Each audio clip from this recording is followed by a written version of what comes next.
The Full Circle Podcast. Compelling interviews and incredible tales from Colorado's western slope, from the mountains to the desert. Christi Reece and her team hear from the movers, shakers, and characters of the Grand Valley and surrounding mountain towns that make the western slope the place we all love. You'll learn, you'll laugh, you'll love with The Full Circle. Hi everyone, Christi Reece here. Welcome back to the Full Circle Podcast. I'm really excited today to welcome our guest, Doug Simmons Jr. from Enstrom Candies. Enstrom, not Enstroms, right? Enstrom Candies. Enstrom Candies. Thanks for joining us, Doug. Absolutely. Thanks for having me on. Yeah, I've been really excited to get to know you better and excited to learn more about your company. And first of all, let me say, I love Enstrom toffee. I mean, I could eat so much of that. And we give it as gifts here at our office, so there's always some in our refrigerator. And so as realtors don't get to eat lunch sometimes, that's all we're eating all day. And it is really nutritious and delicious. Appreciate it. You got some protein in there. It's made with love, no calories. No calories. Thanks for that. Now I can eat more. Where do we start? So your current title is Vice President of Manufacturing, and you're co-owner with your brother Jim. That's correct. You have taken over running the company from your folks. We have. My brother and I still currently share an office with my dad. Uh-huh. So he's in there most days, but I'd say 4 days a week. We're slowly pushing him out, but he's still fully hands-on. He likes to say he wants to see us doing everything, but he definitely still has his say when he wants to. So when he married your mom, because your mom is Enstrom, did he get into the company right away? Did he have a love for what they were doing? He did. He started working at some odd jobs. His first job, they made him clean up, I guess they call it the slop on the floor. After you cook for a while with butter, just to butter the fumes and air and everything, start collecting. And he's the one that was in there doing the dirty work, cleaning that up, and then he eventually got into making the handmade toffee. But then he did end up marrying my mother, and they were working together there for a while, and it came to a point when my grandparents, Emil and Mary Enstrom, had asked my mom's two brothers, Rick and Bill, if they had any interest, and at that time they didn't. And then they asked my parents if they did, and like, hey, we're very interested. So they ended up buying the company from Mary and Emil Enstrom. Your brother, uncles kind of kicking themselves later down the road? They were a little bit here and there. My uncle Bill was a farmer, and he went out to Kansas and helped run farm equipment and kind of liked doing that. He never really wanted to come back. Yeah. My uncle Rick and my aunt Linda actually, as soon as we started opening stores in Denver, don't mark me on this, but I think it was the early 90s that we opened a store in Cherry Creek, and now we have one in Arvada as well. They still manage the stores out there. And actually, just last year, my cousin Brendan, he's moving in. He's going to start managing them, and my aunt and Uncle Rick are kind of moving their way out. Awesome. So it's a real family affair because you're fourth generation in the business, right? Yep. My mom's grandfather, my great-grandfather started in 1960. Mm-hmm.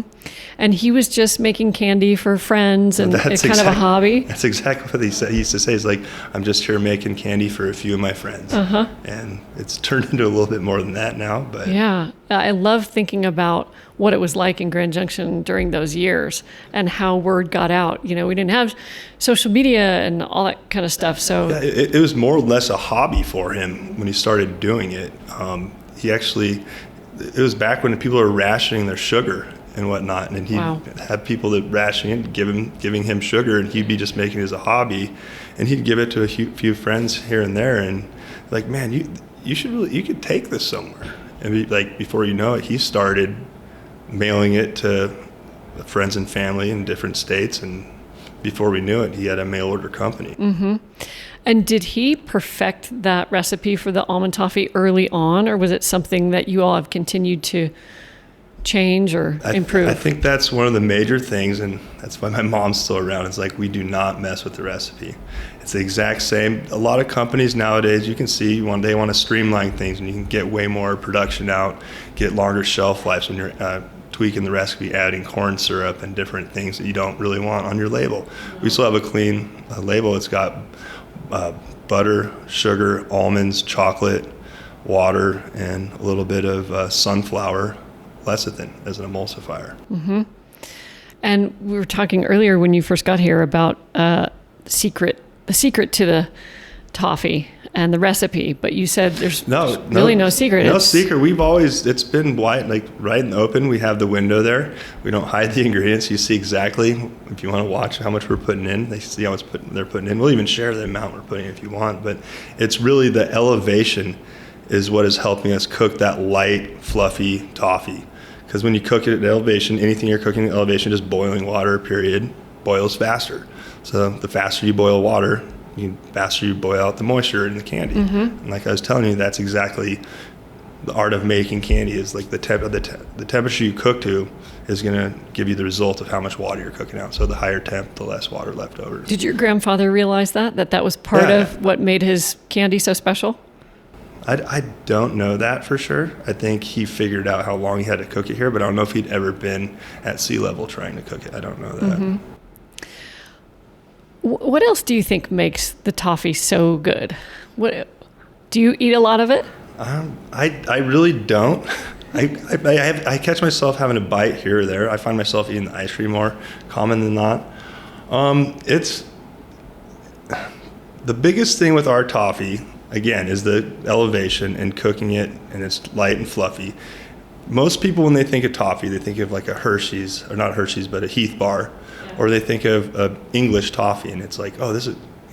In England, sometimes they give you your toffee like a hammer, joking around because you need to break it. Right. So we don't really, we claim ours is like a soft, fluffy toffee, and I think that's what we really get away with. And it takes people at least trying our candy to know that it's something, because a lot of people come off thinking they don't like toffee until they try our toffee, and that's like our biggest selling point is you get it in someone's mouth. That's our biggest selling. Absolutely, because I take it when I travel. I take it as gifts. Sometimes people say, "Oh, I'm not a toffee fan." I'm like, "Try it." And that's been our biggest thing. Is like, it's like everyone's like, "How do you market your toffee?" And it's what they say is it's like getting on the national candy aisle, right? We've done that before. My brother did a great job, did a great sale, and we got into Walgreens. They're like, "Oh my gosh, we hit a home run here," and we made millions of dollars worth of toffee, and it went out to Walgreens, and we thought we were kicking some ass. And then here we go, we find out there's two parts to making this sell. Once you get on the shelf, that's one part. The second part is getting off the shelf. So we got out there, and I don't think people think they like toffee until they try our toffee. And we didn't get off the shelf, so we ended up having to do a buyback, because after a year, it's a perishable good, so we ended up buying back the toffee from them. Because they're not going to be giving samples at Walgreens. They aren't. And so I think we made maybe a small amount of money, but we had to buy back a bunch, so it was not a great success. But whereas working with Costco, they do the sampling program. And that does a big deal of justice for us once people get in their mouth and get a little try of it. And talk a little bit about the QVC episode that came here. That was pretty cool. Well, we've been doing, my dad has been the one, you have to go through training to get on there. And my dad's been the one doing that. And he's been doing shows now, I want to say 6 years. And he goes out there. And this one in town was a special show because they've been going around to different states finding these manufacturing plants what they've been doing business with, and they picked us as one, and they actually came to our facility and shot the show down here. And they were in the kitchen shooting it there, and actually that's one that I was on for a little bit. So you're used to being a star around town. I'm trying. Usually I don't like cameras and microphones, so I'm getting better. I'm learning. I'm going to have to do it more. So. But that was a huge success, wasn't it? Yeah. The QVC episode? Well, just that one was great, but just we've been growing and growing, and we look at QVC as this opportunity. Yes, it's we mark down the price quite a bit. They require anyone to be on there. They're using their name to sell your product. But here we are. That's what we want, is people who don't know who we are or have had our candy to get that in their hand. Give it a try. I mean, you can't pay for marketing in a strategy like this. Even if we were giving away to get that much candy to new people who haven't had our candy. Who are going to continue to buy it year after year. That's what we've been seeing. Yeah. It's getting more and more. And you all don't just make and sell toffee. You have expanded your product line significantly over the years. Talk about how that's changed over the years, how you went from toffee and what was the next step, and love the ice cream, and then what's coming next. Yeah, so my great grandfather actually he was Jones Enstrom ice cream that he had. So it's kind of like this idea to bring back the old lore, family lore of like, oh, we used to do ice cream.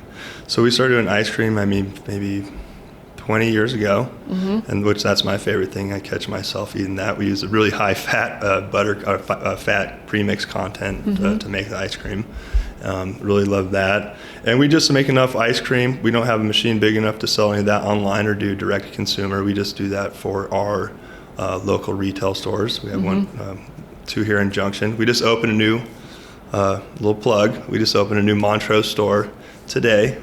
Today? Oh, congratulations. Yep, it's in the old Russell Stover retail store there, which we're sharing the location with Home Loan. But going off topic there a little bit. But then our other products, they're not necessarily very many of them are new. My great-grandfather really liked making truffles, and we still do like the artisan things, making handmade candy canes, which you'll have to come. I'll give you a tour. You have to come see our operation. Would love that. But we still do the artisan handmade candy canes where you hand roll and then you throw it on a hook and you stretch out the candy. And it's hard to explain, but you got to come see it, but we're hand crooking them and everything. Yeah. And so I really like the sugar-free candies that you have too. They taste delicious. Yeah, I mean, we do a minimal amount of those, again, just for our retail stores, but they're made with maltitol, in which if you look online about, I was telling you about the Haribo gummy bears. That's a funny thing. Don't eat too much sugar-free candy; it'll get you. But a little bit here and there. Here and there. Better to just go with the sugar most of the time, Well, right? I mean, there's diabetic people, and some people can't handle sugar, but Yeah. we do have that option. A few things we do. And your retail stores are a really great place to shop for so many things. I mean, obviously you can go in and get a coffee, which is great, ice cream, chocolate, but you've got tea selections and gifts, and it's a great place to go in the holidays, no matter what holiday it is, because you have something themed around the holidays. Absolutely. That's something we brought in, the ice cream, the tea, the coffee. But it's just something like, hey, we are a season. Like, candy is seasonal. I mean, we do. Like, it used to be like 90% of our business during the holidays. It's all mail order, people coming in and buying our candy. But that's why we started doing coffee and ice cream. It gives people a reason to come in for an everyday thing to have, and then maybe they'd impulse buy some candy, which, and we saw it happening here and there, for sure. I bet it's grown quite a bit, though. Oh, it definitely as people has. have gotten used to. When we run our different plugs, we have I don't know if you've heard of our the July. We started the 4th of July, but we let kids come in, and if they recite the Pledge of Allegiance, we give you a cup of ice cream. That's great. Great. So you're on more the manufacturing side than anything else. How has the process of making the toffee and the candies changed, and how has technology changed what you do? See, that's what I've really found a huge interest in. This all came about. My dad has had a vision from when he took over the company. Back when he started working there, everything is, we call it batch cooked or kettle cooked. You pour it in the kettle, mix your ingredients. Once it's cooked, you pour the kettle out. You have to start the process all the way over, start cooking. It takes 30 minutes to make another batch. He had a vision. He wanted it to have a continuous cook system, meaning once you get it going, toffee just keeps coming out continuously. And he, throughout friends in the industry, through the National Confectioners Association, he met some guys who introduced him to this Dutch family, who are now good family friends with, the Tannis family. He flew out there with a kettle and all the ingredients that we make our toffee with, and showed him our process. And what these guys are, they're confectionery engineers. So they'll see a process and they'll streamline it to where you don't have to batch cook it. And my dad went out there and showed him, and a year later he's like, oh, I think we figured it out. And it took a year because they kept on, like I was telling you earlier, they wanted to have us add corn syrup. It makes making everything easier. We're like, my dad's like, we're only gonna do this if we keep the exact same recipe. And anyways, a year later, he calls my dad and is like, do you want to do this? And he's like, let's go for it. Let's try it, yeah. And it wasn't a cheap venture, and they brought down the machine from the Netherlands, and it did not work right away. It was not making the candy it was supposed to. But how'd they get it here? By sea freight. And when you come down and see it, it's a big line, and it makes about 1,000 pounds of toffee an hour. 1,000 pounds an hour. But the thing is, my dad became really good friends with the owner of this company, Leo Tanis, because there was a process there that wasn't working. But he and my dad, over like 6 to 8 months of making bad candy product, figured it out. Mm-hmm. Can you describe what the change was? It was just temperatures, and this is all something they've never done before. So but when you come look at the facility, it's a big stainless steel coil. It's about 127 feet, and it's probably maybe 3 inches in diameter, coiled up, and it's in a big cast iron tank, and it gets hot. We have a boiler, and you have hot steam and pressure put on it, and it slowly goes up. And if you don't get it cooked right, it comes out slop. And then it goes into another cooking process. It's an oil-jacketed screw, 2 cooking screws. It's hard to explain without you seeing it. Yeah. But they finally were relentless and eventually figured it out. And so when you go down to the retail store and watch the people cooking, how much are they making in there, and what percentage of your process is going on in there? We call that our traditional toffee, and that's the handmade toffee, which has to be refrigerated or frozen. And we start actually making that in May and freezing it for Christmas. And I want to say that is about a third of all of the candy we make.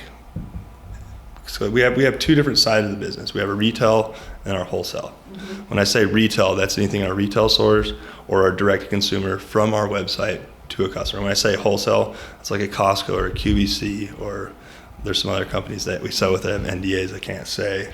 But those are we make the toffee and it goes to someone else and they sell it. But we make about 3 million, last year we made about 3 million pounds of toffee.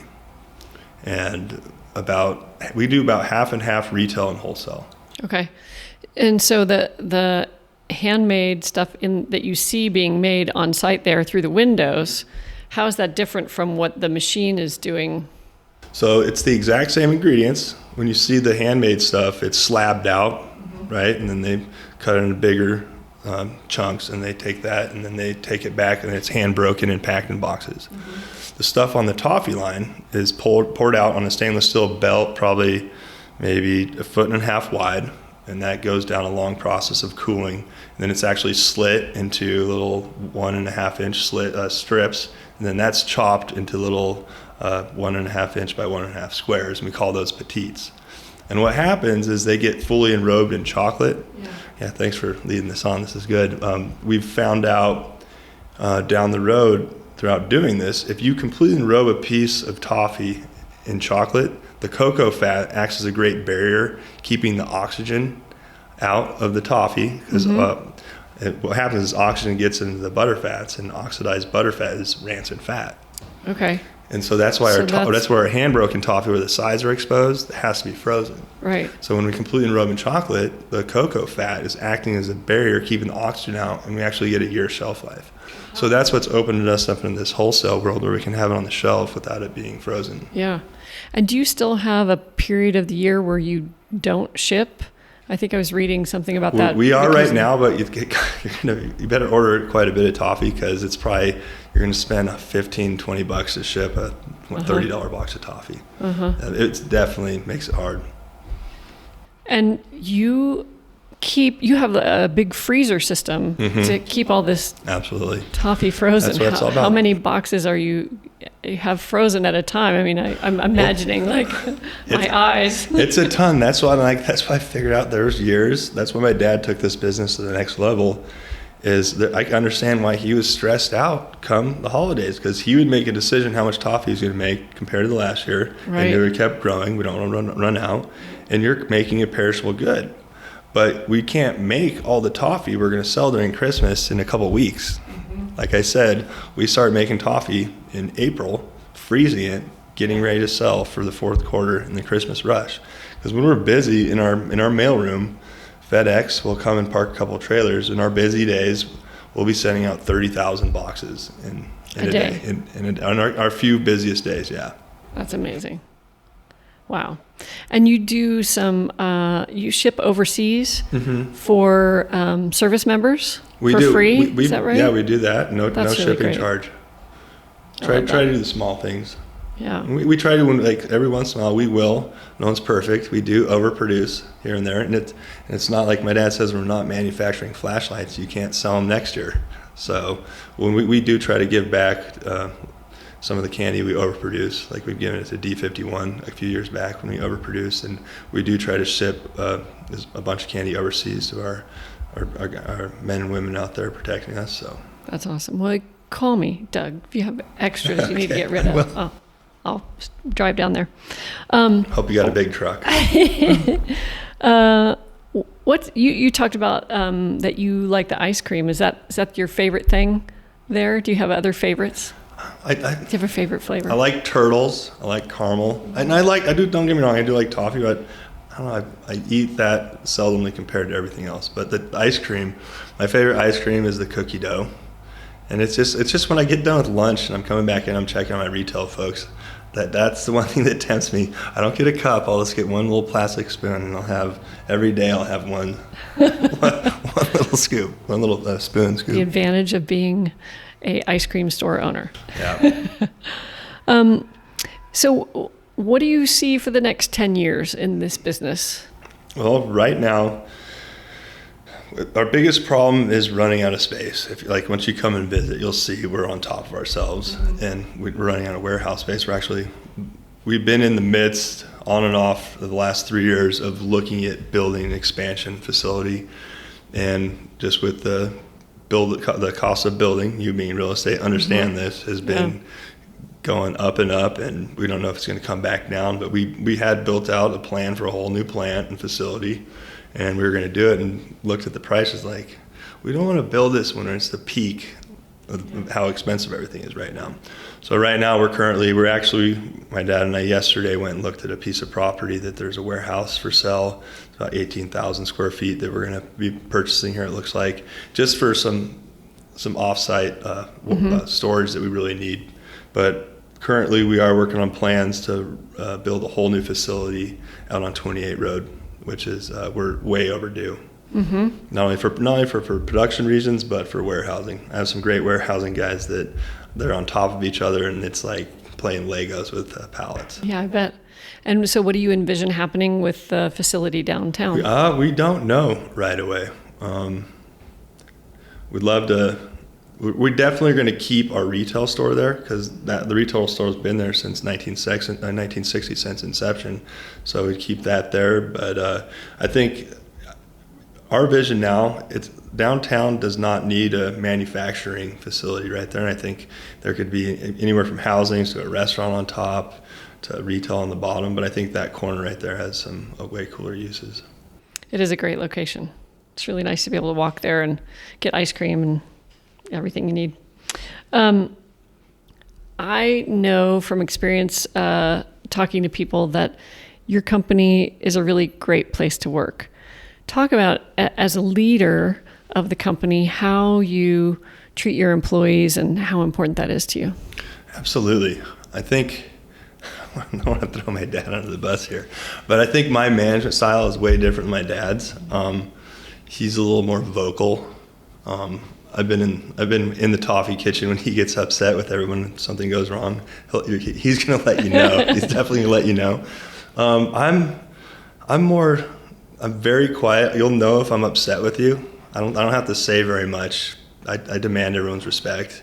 And if I'm upset, you're going to know. It's more like shame than being aggressive and yelling at someone. But for the most part, we have some very respectful employees. We've created a workplace that people really want to work at. And I think a lot of the ways how this has happened, we have really good longevity and we have really good leaders. And it just shows when we have new people coming to work and they see people that have been there for, anywhere from, we have employees that have been there for 40 plus years. Karen in the retail store, I don't know if you met her. She's been working there before my parents. Karen Compton. And we do have a lot of people who've been there 18, 25, 30, all the way up to 40 years. People see them like, hey, this is a great place to work. Mm-hmm. And we want to treat our employees great benefits and 401k matches. And getting into that, it's been getting this one. That's one of the toughest things we've been seeing is with growth. And I don't know after the pandemic, it's been hard to keep employees. The turnover has been really fast, and we've been growing. This is the first year that I'm going to be having, we've been running 2 shifts downtown, 2 8-hour shifts since April. And that's not, the toffee kitchen itself is 1 shift, but I'm talking about the toffee line and the main continuous cook process. So we have that thing running 16 hours a day. And right now we have, with a few Denver retail stores, we have just over 200 employees, with 120 of those fully benefited with 401k match. That's great. And how many employees do you hire seasonally when you're busy? How many do you feel like you have to bring on? So that's a great point, because that's what it used to be.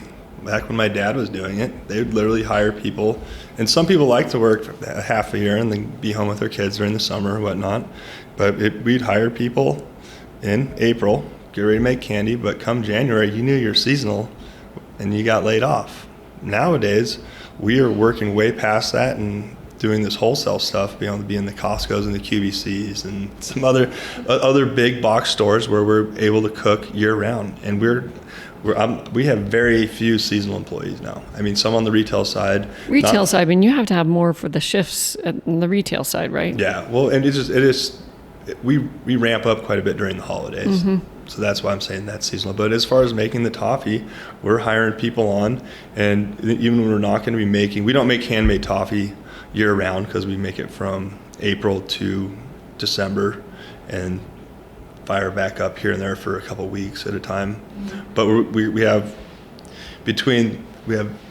10 people in the toffee kitchen making it and about 20 people packing it, and that's 30 people that we're able to keep on full time. They used to get laid off in January, and we have to find different odd ends for them to do, which keeps things way easier for everyone, for them to be worrying and also just keep people on. And tell us about your partnership with Strive. Strive. Oh, yes, my brother does that. My brother's actually on the board for Strive. It's just we have an opportunity to, I'm trying to think, give me a second. We do our gift pack boxes. So it's a box with like a 1-pound box of toffee and like 2 popcorns and a turtle. And it's like these little cutout boxes, and we have these, I think they are special needs, a group of people that come in, and they're actually really hard workers, and we get them in line, and each person has a role of just putting one thing in the box, and they'll set up a little assembly line, and they get in there and do it. And they come in, smiles on their faces. Yeah. It's fun to see. Is this a year-round position for those? No, that folks? Is not. That is just during the holidays. And they come in, I think it's just 1 month they come in. I think they work a shorter shift, and it's only 4 days a week. Who do you think who's your biggest competition in the toffee This is the weirdest thing. Everyone thinks that it's going to be another candy company, and it's not. I mean, there's no one out there. I'm trying to be humble, but there's no one out there that does a full butter toffee without corn syrup like we do. Like there's a few people doing it. I mean, but they don't. There's a lot of people putting corn syrup, and it's just a different product.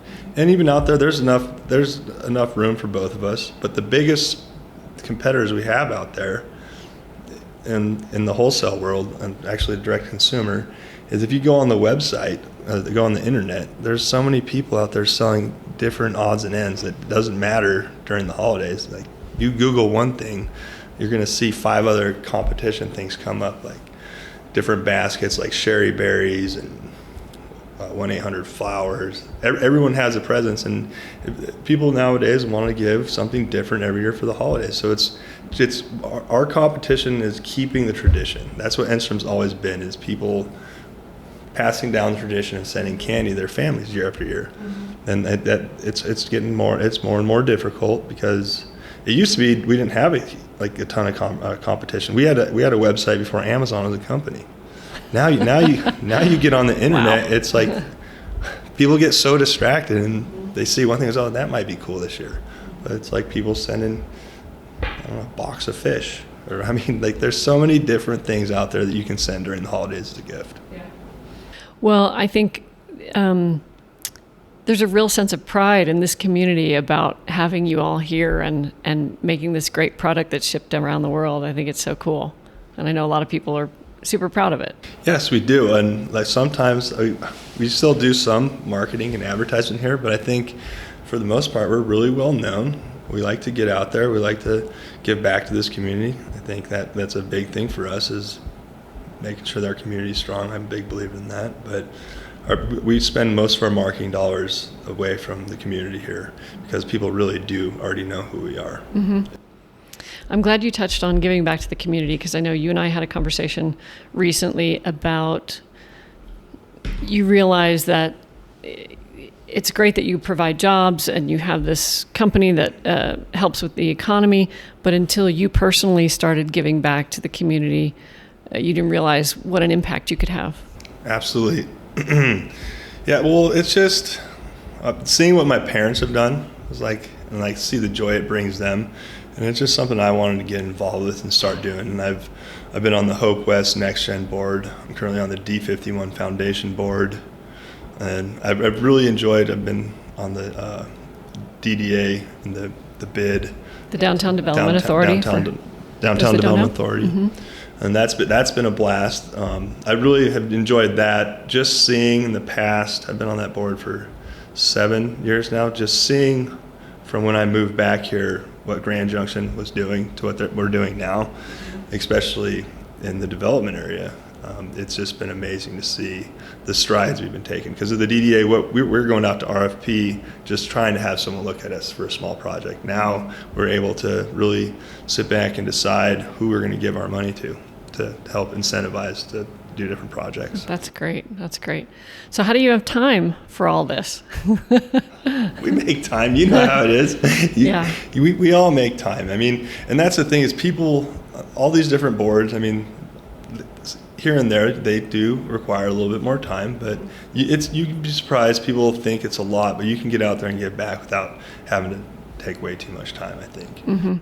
And I know you all do a lot of philanthropy and all kinds of giving in this community from the company. Absolutely. That's my mom's main role. That's pretty much all she does, is she keeps a spreadsheet of who we give to every year, and she's in charge of making sure we do a good job of taking care of everyone. And because you know how it is, once you once you start giving, they'll come back and ask again. Mm-hmm. And especially they're on other boards as well. When they're out asking people for help on donations, as soon as you ask, they're going to come right back and ask you. Well, I love it because I made an ask for the theater program at Palisade High School, and I love that. I called the company and they said, you got to talk to Jamie and she'll get back to you. I mean, it was like, oh, I'm going to the boss. Yeah. Right. Well, that's how it is. My mom's big thing at the company is because we get a lot of different school stuff, like cheerleading or sports, and then we have a bunch of 4-Hers. My mom's big thing is she's still old school. If you shoot her an email, she'll respond to you. It's like, I want you to come in and talk to me. Mm-hmm. She's not going to let you do it with a phone call. So it's like, hey, if you come down and you show your face, and she pretty much, if you come down and show your face, she's not going to turn you down. And it's so important for kids, especially to learn that skill. It's a great learning opportunity. It's like, talk a little bit about CBD and what you've done in that realm. Okay. So just being in the candy industry, we'd go to different trade shows and we'd run into our friends and different people. And with Colorado being one of the first to legalize marijuana, everyone was asking, "You're Colorado, are you doing that, right?" Yeah.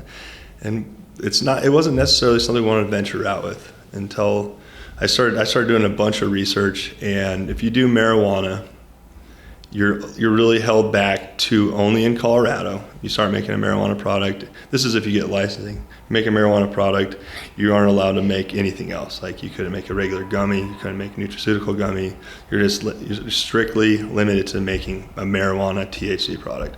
So I looked at that, and actually my dad and I sat down and had been talking with city council members. We were about to get a license to do that, and I ended up not doing it. And when you bring up CBD, we went with CBD because the Farm Bill had just passed. This was probably 2017, 2018. And with CBD, with the Farm Bill passing, it could go any state. So it weren't held down to just Colorado. Mm-hmm. So that kind of opened up the doors, and back to the Tanis family, the guys that made our continuous cook. From the Netherlands. From the Netherlands. the crazy Dutch guys. That's what they specialized in. So they make all the big machines for Jelly Belly, and they're really good at making all these different gummy machines. And they actually made a new company. Their two sons, actually their three sons, made a new company. As we ventured off, we made hybrid confections, my brother and dad and myself. They made another company called OTC, over-the-counter machines. We ended up they made a gummy machine where you can infuse CBD or any other active. And we started doing CBD, and it actually took off and is doing great for about 2 years. And then CBD just died.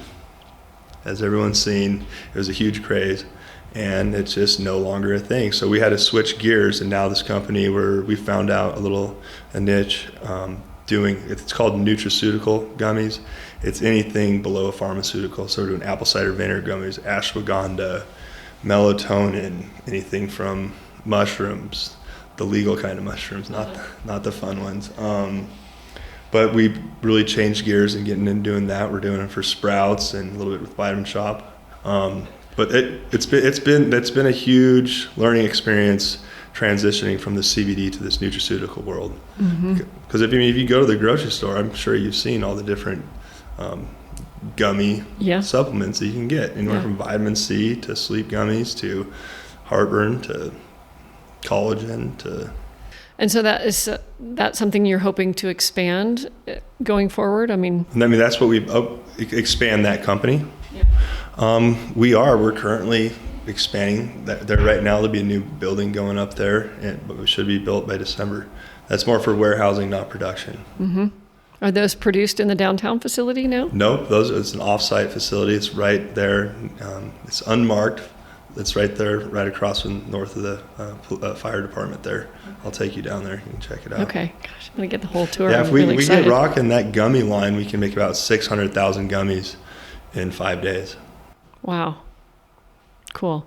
So you go to trade shows and learn new techniques all the time, connect with other candy makers. So my brother does a lot more of the trade shows because there are a lot of sales. I go to 1 or 2 a year.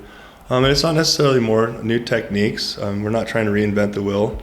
I think my dad ventured out and tried to make a lot of different candies, and we found toffee's our go-to. And mm-hmm. I've been I'm the guy that's been taking more and more SKUs away. I think you can get people distracted. I think if you're good at one thing, you just stick with it and really drive it home. Mm-hmm. And we've been seeing a lot of success with that. But going to the trade shows, it's real. My dad calls it fog in the mirror. It's like you got to be here. So I'm not poo-pooing them, but sometimes we don't get a ton out of them. But I mean, if you're out there selling and Costco's walking around and they don't see you out there, like, oh, where's Enstrom? Mm-hmm. But I mean, when we go to these trade shows, we're a little guy out there compared to the Mars, the Jelly Bellies, the Hershey's, Right, but so much better. So much better. Thank you. Yeah. Well, Doug, is there anything else that you would like to share with us about Grand Junction or the company, or speak to our listeners? No, my dad's goal was to create a business to have his sons want to come back and not only be big enough, but to want to work for.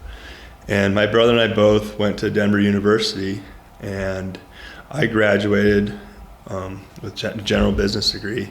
And I wasn't sure I was going to come back right away, but I graduated in 2008, and that was a time a lot of people were laying off more than they're hiring, and I'd gone through quite a few interviewing processes. I just realized I wanted to come back and started working here in Grand Junction. And right when I came back, I was like, leaving Denver, and Denver at that time was the place to be. Mm-hmm. So it was really hard for me, and I think I was this is 2010, so I was in my 20s, and in your 20s, you want to be in Denver. All the sports teams, everything fun was going on. And between now and then, just to see the difference in Grand Junction is just mind-blowing. It's actually fun. It was still fun, but it's a lot more fun now to see all the success we're having, all the new development, the people's interest into wanting to come here, what the university's doing. You're involved with the real estate. I mean, it's just night and day what it was 15 years ago. It is, and I think Enstrom is a big part of that. So I think when people see a nationally recognized company having as much success as you do, it's inspiring, and say, if they can do it here, so can I. So thank you. Yeah, I think a lot of it has to do with, I think I'm glad we passed the bond for the new school. I think that's going to be a huge thing.